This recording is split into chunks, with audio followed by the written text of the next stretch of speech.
Welcome to our channel, where we bring you the most inspiring and life-changing stories.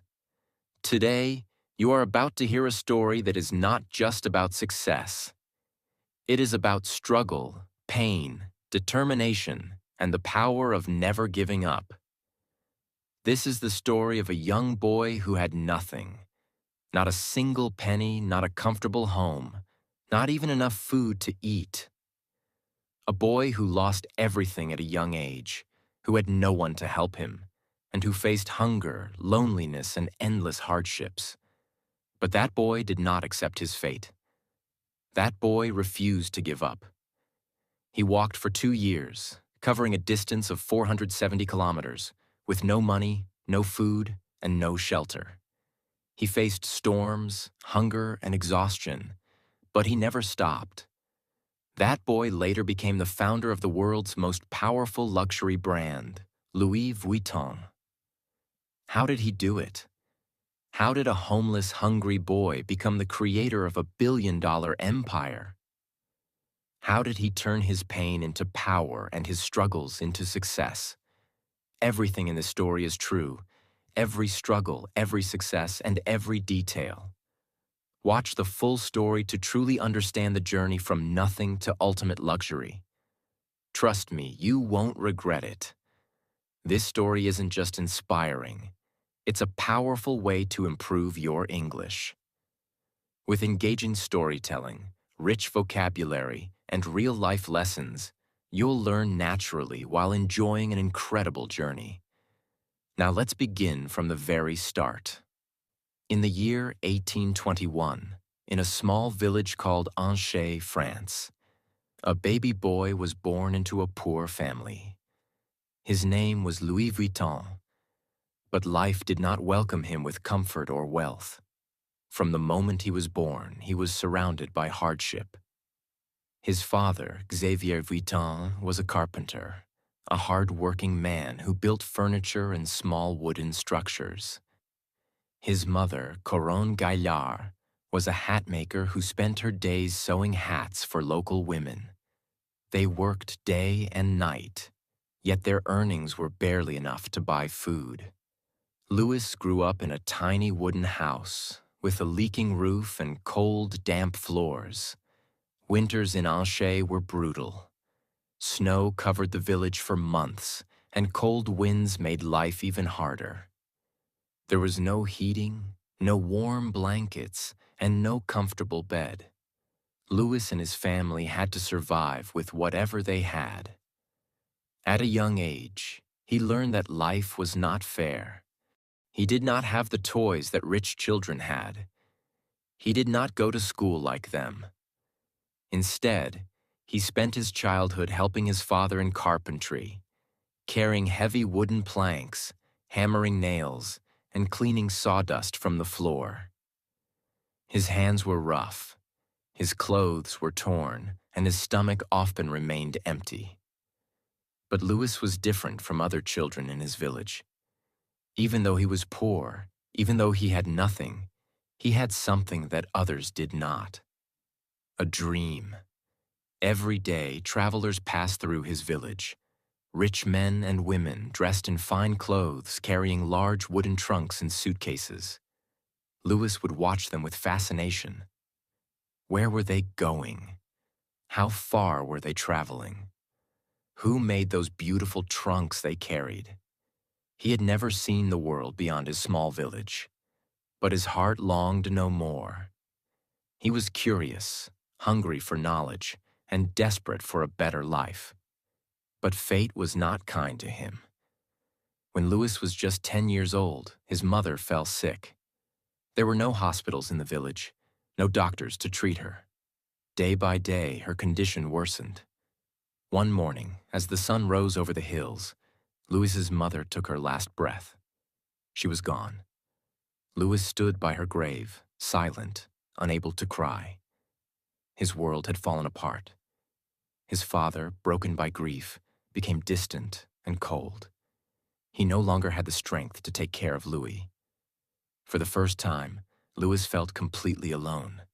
But in that moment of pain, he made a decision. He would not stay in this village forever. He would not accept a life of poverty. He would leave. He would chase his dream. But how? At the age of 13, Louis had no money, no horse, and no food. Paris, the city of dreams, was 470 kilometers away. It was impossible. Or was it? One evening, as the village prepared for sleep, Louis packed a small bag. He had no map, no guide, only a dream. He did not tell his father. He did not say goodbye to anyone. Before the sun could rise, before anyone could stop him, Louis took his first step on the long road to Paris. He did not know what lay ahead. He did not know how he would survive. But he knew one thing. He could not stop. He walked for hours, then days, then weeks. His feet were sore, his body weak. Sometimes kind strangers gave him food. Other times, he went to bed hungry, lying under trees, using his bag as a pillow. He crossed forests, mountains, and rivers. He worked as a farm helper in small villages, earning food in exchange for labor. Rain soaked his clothes, winter winds burned his skin, but he never turned back. He was tired. He was starving, but he was determined. After 2 years of walking, struggling, and surviving with nothing but determination, Louis Vuitton finally arrived in Paris.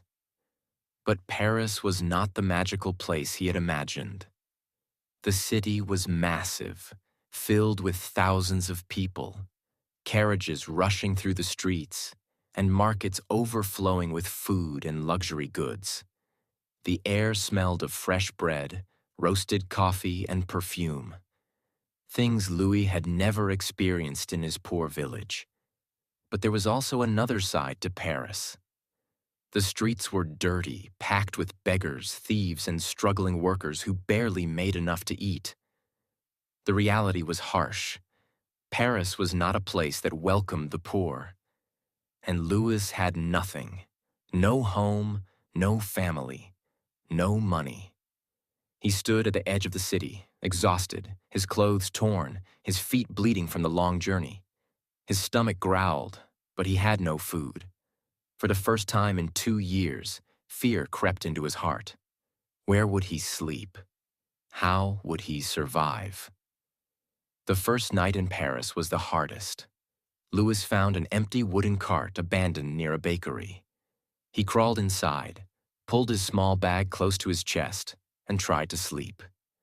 The streets were noisy. People laughed, shouted, and horses clattered against the stone roads. Rats scurried around, searching for food, but Louis was too tired to care.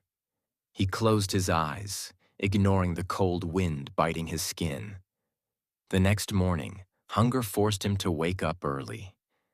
He watched as well-dressed men and women entered bakeries, buying golden loaves of bread and buttery croissants. The smell made his stomach twist in pain. He had no choice. He needed work. Louis walked from shop to shop asking for a job, but every time the answer was the same. No experience, no work, no connections, no chance, no money, no food. Paris was cruel to those who had nothing. Days passed, and Louis grew weaker.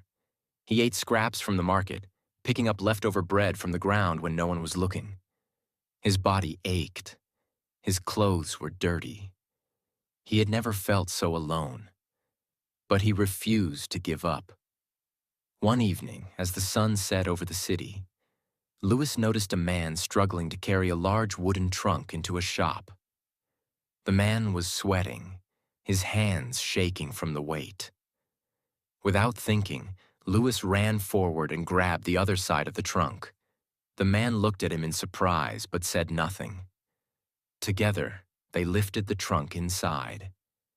The shop was unlike anything Louis had ever seen. Wooden trunks of all shapes and sizes lined the walls, some covered in leather, others decorated with brass locks and golden initials. It was a workshop, one of the finest in Paris. The owner of the shop, Monsieur Maréchal, watched Louis with sharp eyes. "You're strong for a boy your size," he said. "What's your name?" "Louis Vuitton, sir? What do you want?" Louis took a deep breath. This was his chance. "I want to work." Maréchal raised an eyebrow. "Can you make trunks?" Louis hesitated. "No, sir, but I can learn." The old man chuckled. "Everyone says that, but not everyone is willing to do the hard work." Louis's stomach clenched. He had come too far to be rejected again. "Give me a chance," he said, his voice firm. "I will work harder than anyone else." There was silence. Then Maréchal nodded. "Fine. You start tomorrow. But don't expect money yet. You work, you learn, and if you're good, then we'll talk about payment." Louis bowed. "Thank you, sir." He had done it. He had found a place to work.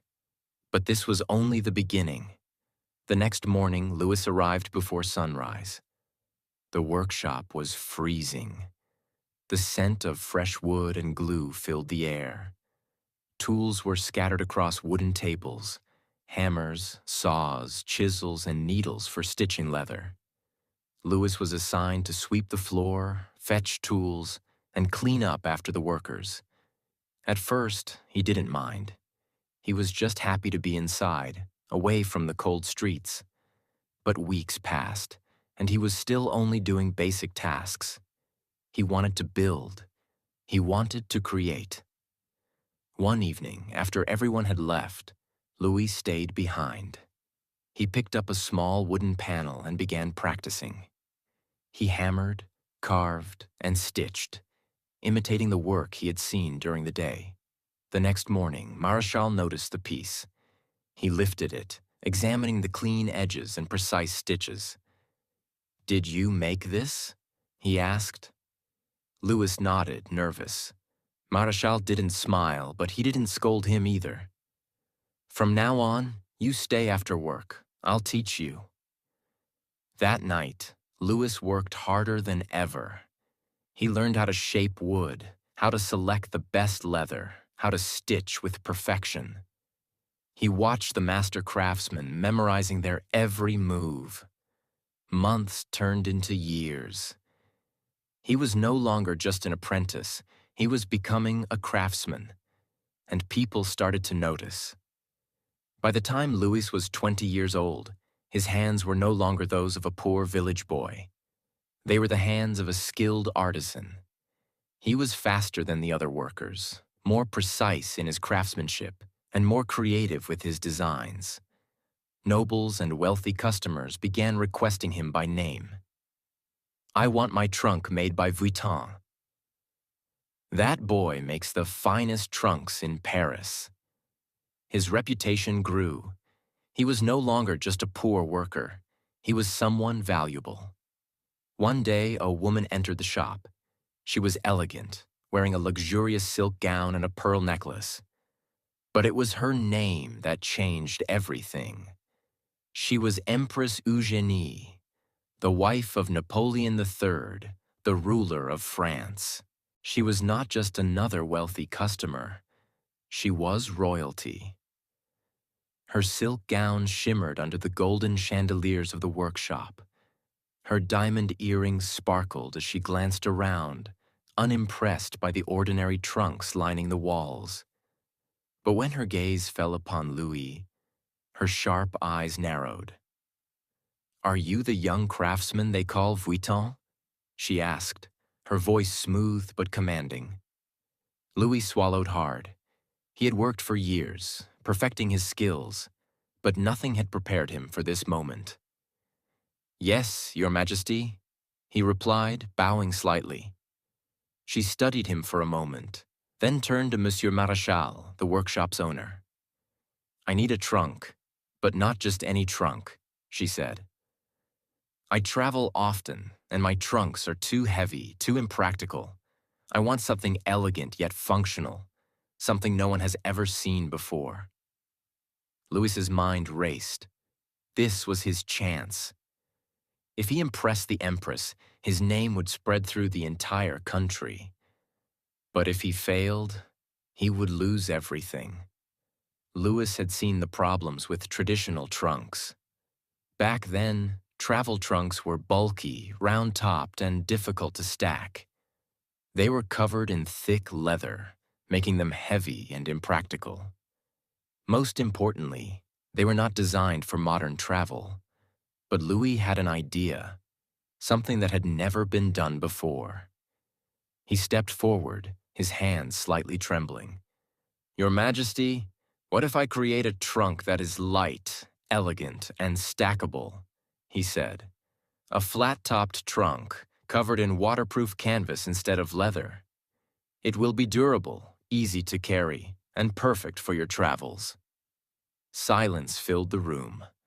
Marechal looked at Louis as if he had lost his mind. No one had ever dared to change the traditional design of a trunk. But Empress Eugénie tilted her head, intrigued. "A flat-topped trunk? Canvas instead of leather?" she repeated. "That is interesting. Can you do it?" Louis's heart pounded. "Yes, Your Majesty. I will create a trunk unlike any other." A small smile played on her lips. "Then do it, Vuitton. Impress me." For weeks, Louis worked day and night. He knew this was his moment to prove himself, not just to the Empress, but to the entire world. First, he designed the frame. Instead of using the usual thick, heavy wood, he chose poplar wood, which was lightweight yet strong. Next, he replaced the traditional rounded top with a flat surface. This simple change allowed trunks to be stacked neatly, making them perfect for long journeys. But the biggest innovation was the material. Instead of using leather, Louis experimented with a waterproof try-on canvas, a light gray, durable fabric that resisted moisture and stains. It was unlike anything seen before. Days turned into weeks. Louis barely slept. His hands were covered in cuts and glue. He skipped meals, too focused on making the perfect trunk. When the final piece was ready, it was breathtaking. The canvas shimmered under the light, smooth and elegant. The brass locks gleamed, securing the trunk tightly. The craftsmanship was flawless. It was not just a trunk. It was a masterpiece. The day of the presentation arrived. Louis stood in the grand hall of the Empress's palace, his heart pounding. Nobles and high-ranking officials whispered as they glanced at him, unimpressed by the young craftsman in simple clothes. The Empress entered, her gown flowing behind her like water. Her eyes fell on the trunk. For a long moment, she said nothing. Then she reached out, running her fingers over the smooth canvas. She inspected the locks, the stitching, the finish. Everyone held their breath. Finally, she looked at Louis. "Vuitton," she said, "this is extraordinary." Murmurs spread through the room. Marechal, who had once doubted Louis, stared in shock. "From now on," the Empress continued, "you will be my personal trunk maker."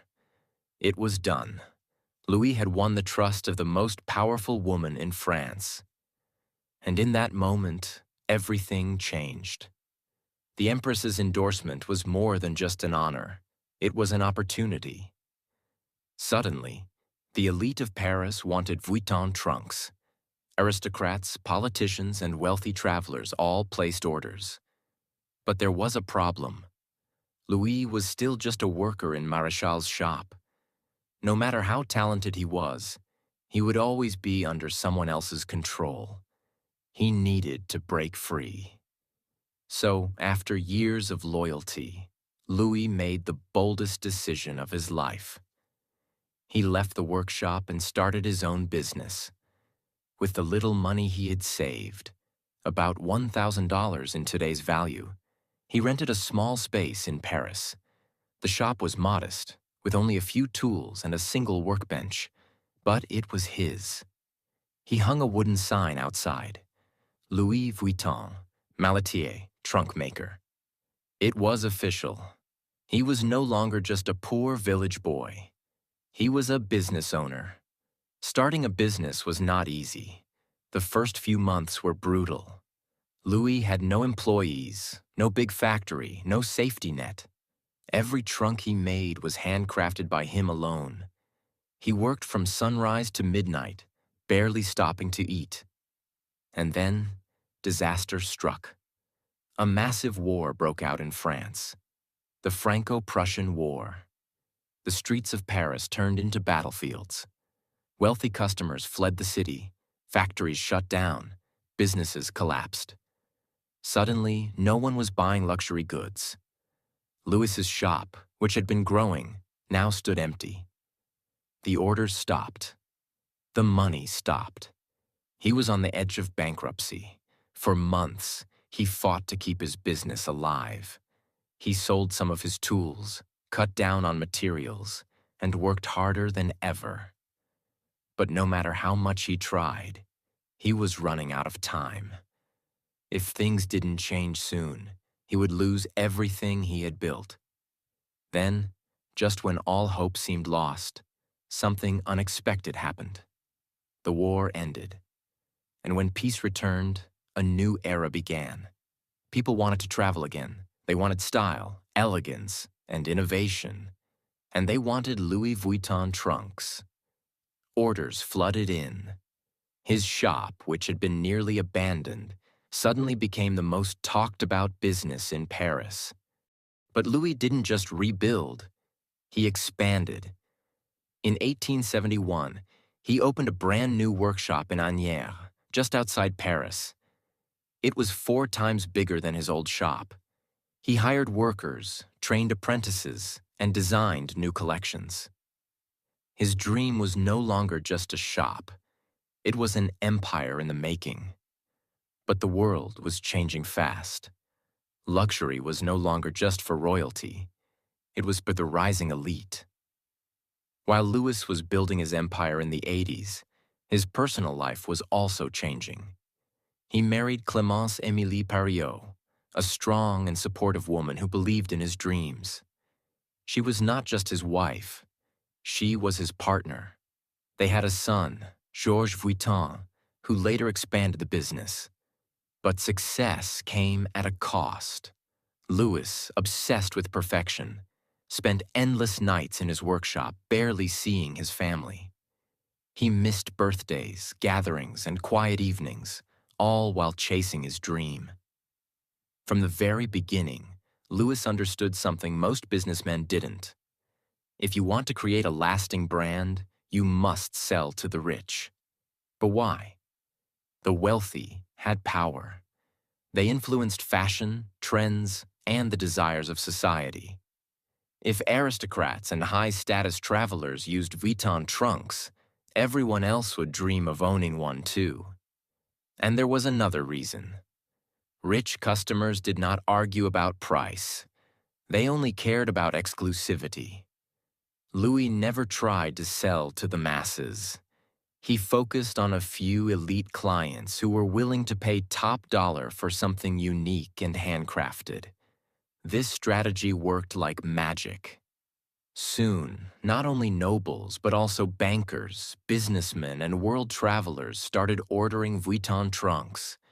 Owning a Louis Vuitton trunk was no longer just about travel. It was a status symbol. Louis Vuitton had built an empire, but his journey ended in 1892 when he passed away, leaving his son, Georges Vuitton, in charge. Before passing away, Louis called Georges to his side and gave him one final lesson. Never sell cheap, never sell to the masses.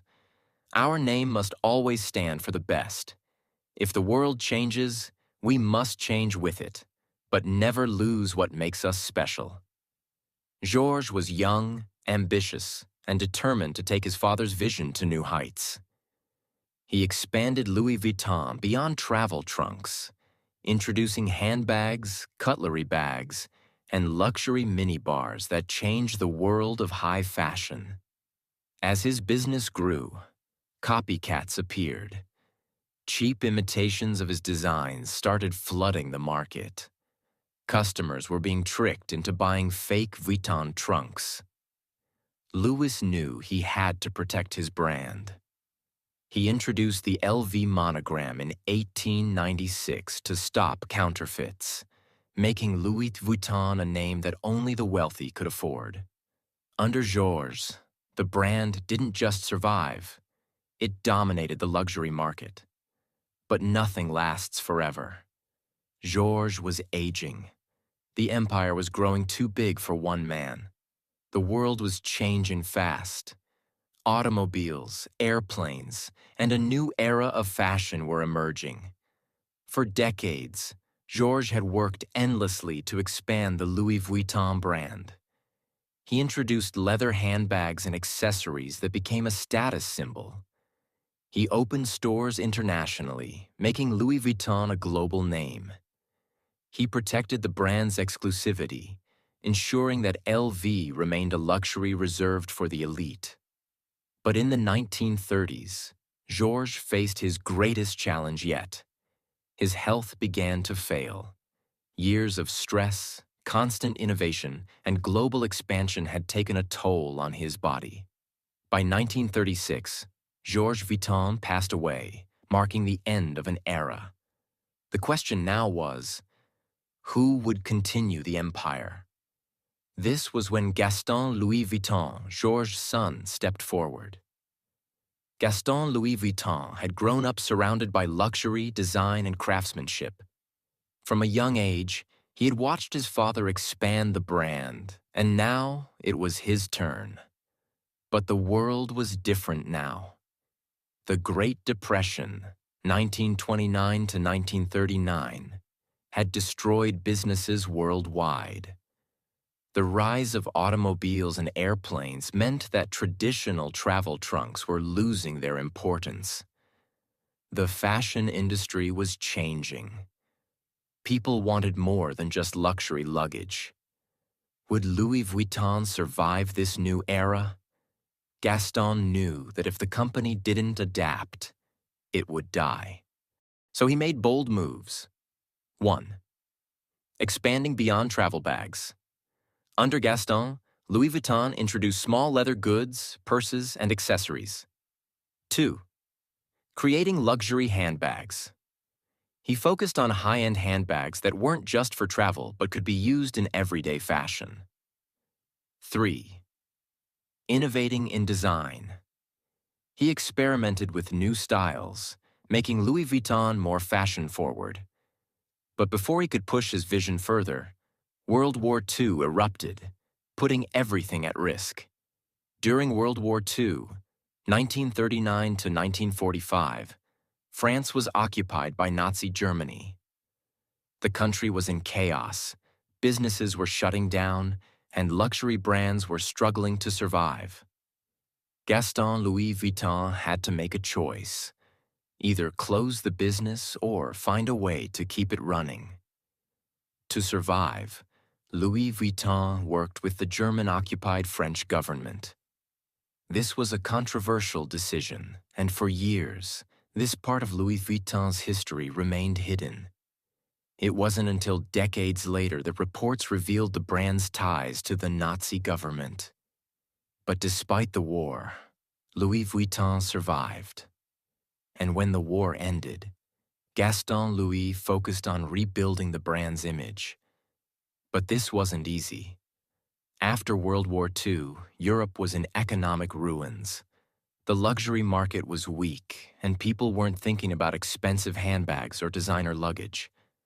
But Gaston knew one thing: the rich always find a way to stay rich. Even in difficult times, the wealthy elite still wanted luxury. So, Louis Vuitton focused on exclusive, high-quality products that only the wealthiest people in the world could afford. This strategy worked, and by the 1950s, Louis Vuitton was back on top. During this time, Louis Vuitton introduced some of its most famous handbags, including the Speedy bag, designed for fashionable women on the go; The keep-all bag, a stylish modern alternative to traditional luggage. The Noe bag, originally made for carrying champagne bottles in luxury. Louis Vuitton was no longer just a travel brand. It had become a fashion icon. But Gaston Louis was getting older. Who would take the empire into the next generation? By the 1960s, Louis Vuitton had grown into one of the most respected luxury brands in the world. But the world was moving faster than ever. New fashion trends were emerging. The wealthy class was expanding. Competition in luxury was increasing. Gaston Louis knew the company needed fresh ideas. So he brought in his son-in-law, Henri Racamier, to help modernize the business. Henri was a brilliant businessman with a vision. He believed that Louis Vuitton could become bigger than ever. His goal? Turn Louis Vuitton into the most powerful luxury brand in history. And this decision would change everything. By the late 1970s and early 1980s, Louis Vuitton was already an established luxury brand, known for its exclusive luggage, handbags, and accessories. But it was still operating like a traditional family business. The world was changing, and if Louis Vuitton wanted to dominate, it needed a new strategy, a new vision, and a new kind of leadership. This was when Henri Racamier stepped in. Henri Racamier wasn't a designer, and he wasn't a traditional businessman. He was a visionary. When he took control of Louis Vuitton, he saw one thing clearly. This wasn't just a brand. It was an untapped gold mine waiting to explode into a billion-dollar empire. But there was a problem. At that time, Louis Vuitton was selling only to a small group of elite customers in Europe. It was respected but not yet a global powerhouse. So Henri made bold, risky moves that would change the history of luxury forever. 1. Expanding to the richest markets. Instead of just selling in France, he pushed into the US, Japan, and the Middle East, places where the wealthiest people in the world were hungry for luxury. 2. Raising the prices. Henri knew one thing. The more expensive an item is, the more people desire it. He increased prices to levels that only the rich could afford. A Louis Vuitton handbag wasn't just an accessory. It was a symbol of status. 3. Luxury shopping experience. Louis Vuitton stores were no longer simple shops. They became palaces of luxury where customers felt special. Every store had private shopping areas, champagne service, and VIP treatment. But this was just the beginning. Louis Vuitton wasn't trying to sell to everyone. The brand targeted the top 1% of the world. The millionaires, billionaires, celebrities, and royalty. This was why they introduced limited edition bags, exotic leather products, and even private made-to-order collections. Some of the most exclusive Louis Vuitton products included crocodile skin handbags. Some LV bags are made from real crocodile leather, which makes them extremely rare and expensive. Prices for these bags start at $50,000 and can go up to $100,000 or more. Python and ostrich skin bags. These bags are handcrafted using python, ostrich, and other exotic skins, making them not just accessories but collector's items. Custom mini bars and cutlery bags. Louis Vuitton even introduced luxury mini bars and cutlery bags for the ultra-rich, designed to be used in private jets and yachts. These items could cost hundreds of thousands of dollars. Unzippable travel trunks. One of the most iconic LV products is the custom-made travel trunk, which can cost up to $500,000 depending on the customization. But there was one problem. When a brand becomes too exclusive, counterfeiters start trying to copy it. As Louis Vuitton's popularity grew, fake LV bags flooded the market. In the 1980s, knockoff versions of Louis Vuitton handbags were being sold on the streets of Paris, New York, and Tokyo. This was a huge threat to the brand's image. If everyone had a Louis Vuitton bag, it wouldn't be special anymore. So Henri Racamier launched one of the biggest anti-counterfeiting campaigns in history. Louis Vuitton hired special teams of investigators to track down and shut down counterfeit factories. They worked with governments to pass strict anti-counterfeiting laws. They introduced special security features in their products to make them harder to fake. But Henry knew that to truly dominate the market, Louis Vuitton needed to become more than just a luggage brand. So he made a historic move. In 1987, Henri Racamier made a game-changing decision. He merged Louis Vuitton with Moet and Chandon, a luxury champagne brand, and Hennessy, a premium cognac brand, to create LVMH, Louis Vuitton Moet Hennessy. This was brilliant because now Louis Vuitton wasn't just a fashion house, it was part of the world's biggest luxury group. With this merger, LVMH controlled dozens of luxury brands, expanded into fashion, jewelry, cosmetics, and alcohol, became the richest luxury company in the world. But Henri Racamier didn't get to enjoy his empire for long. As LVMH grew, a new player entered the scene, a young businessman named Bernard Arnault. Arnault was hungry for power. He saw that LVMH was a golden opportunity, and he wanted to take control. In 1989, he used aggressive business tactics to push Henri Racamier out and took full control of LVMH. This move was controversial, but it made Bernard Arnault the most powerful man in luxury fashion. Once he had full control, Bernard Arnault transformed LVMH into a financial powerhouse. He expanded into new markets like China, Russia, and India. He bought luxury brands like Dior, Givenchy, and Fendi, making LVMH the most powerful fashion group in the world. He introduced super high-end products with prices reaching millions of dollars. Today, under Bernard Arnault, LVMH is worth over $500 billion, making it the richest luxury company in the world. Arnault himself is often ranked as the richest person on earth, with a net worth of over $200 billion. Today, Louis Vuitton represents exclusivity. Owning an LV bag means you've made it in life. Luxury craftsmanship. Every Louis Vuitton product is handmade by the best artisans in the world. A status symbol. Whether it's a handbag, luggage, or a custom minibar, Louis Vuitton is the ultimate sign of wealth. Even after 170-plus years, Louis Vuitton remains the most powerful luxury brand in the world. And it all started with one young man, Louis Vuitton, who had nothing but a dream.